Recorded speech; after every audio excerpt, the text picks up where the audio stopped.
Todas esas palabras, cachucha, cacheira, cachaza ou cachaza, cachola, designan a cabeza do porco ou parte da cabeza do porco, pero non só, non?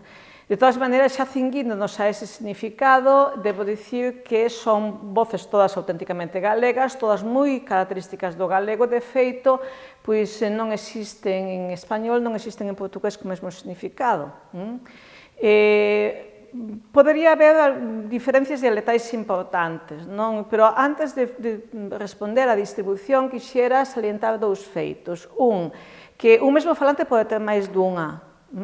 E, de feito, con frecuencia dinos que se chama cacheira, pero tamén cachucha, ou que se chama cachola, pero tamén cacheira. E outra que ás veces non teñen exactamente o mesmo significado, porque non é infrecuente que en algunhas localidades nos digan, por exemplo, que lle chaman cachucha a toda a cabeza, pero cacheira só a parte de arriba, por oposición a faceira, que é a parte de abaixo.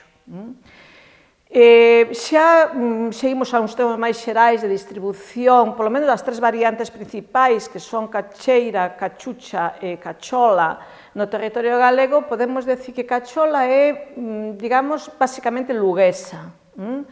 Luguesa tamén coa parte norte da Coruña limítrofe e tamén co galego de Asturias.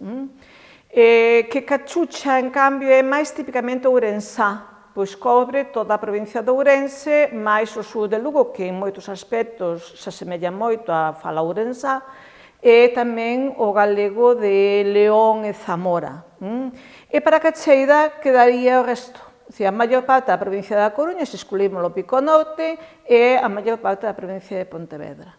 Por tanto, unha distribución en tres áreas, aínda que, como dixen antes, non é infrecuente que un falante teña máis dunha forma a súa disposición.